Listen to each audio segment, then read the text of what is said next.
Did you ever have to give up on your dream because it appeared to be way out of reach? Let's look at a goal as big and challenging as the peak of Mount Everest. What does it really take to climb Mount Everest? Well, first you need to be very physically fit, so you don't die from exhaustion as you climb in that mountain.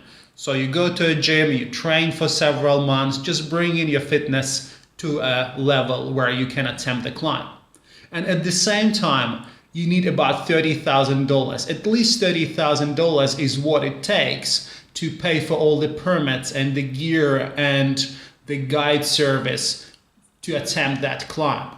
So let's say you brought up your fitness level to the new place and then you save $30,000, then you get on a plane and you travel to Nepal, and finally somewhere in Pokhara you arrive at that base camp to attempt the climb of Mount Everest.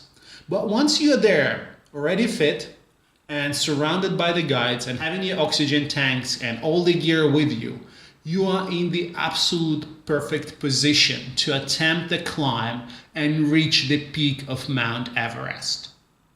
My grandma told me once a very different story about a goal that was way out of reach. My grandma and her girlfriends were born in 1930, and by the time it was time for them to get married, it was right after Second World War. So all men died in fighting. There was no man around. So how does a girl in a small village get married when there is no man left?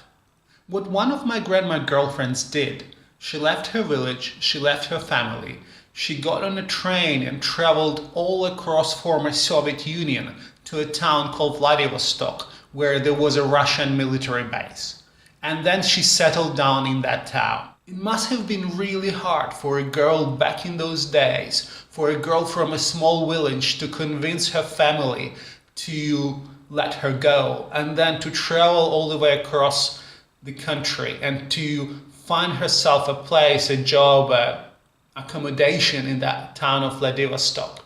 But once she was there, she was in the absolute perfect position to marry a great man, because there were hundreds of men at her disposal, like quality military guys. Position before submission is a philosophical concept of Brazilian Jiu-Jitsu. It shows how to win a fight when all odds are stacked against you. Let's look at what happens in a typical Brazilian Jiu-Jitsu match. So, sometime during a fight, there is always that situation when one fighter, let's say this guy, is on the bottom and the second fighter is on the top of them. And obviously the person on the top is clearly winning and the person on the bottom is clearly losing. They almost lost and they just barely not lost yet. So what do you do when you are this person at the bottom, when you are about to lose the fight? Here's what you do. You put all your strengths, you put all your effort, all your energy, all your fighting skill in what? In just freeing one leg. That's it. All that effort goes into gaining a slightly better position.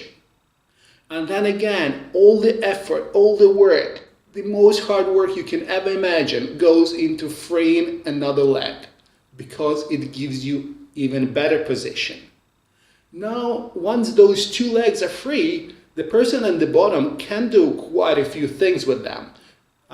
And one of the most straightforward things to do, not straightforward, but quite doable, is to do a sweep and flip the opponent on their back. So suddenly this person is already on the top. And winning from this position is quite easy.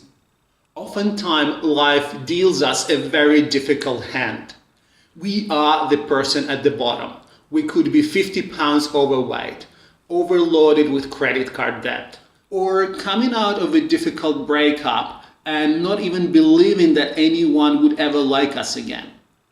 But remember, you might be losing, but you haven't lost yet. What I am inviting you to do is to think again about your Mount Everest dream.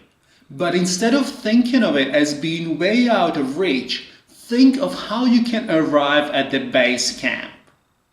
An overweight person who discovered a favorite sport and can't wait to practice it again is in the position to become fit. A broke person who developed a habit of saving 10% of their income and who has guts to ask their employer for a promotion every year is in the position to become a millionaire. A single person who has a habit of always being out socializing is in the position of finding a new lover.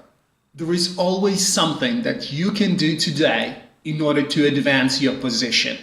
And that is how you eventually reach your Mount Everest dream. I'm launching a new stress management program. It reveals stress management secrets discovered in a place called Monkey Island, hidden in Halong Bay. Find a link in video description and see for yourself how stress management secrets of Monkey Island will transform your life.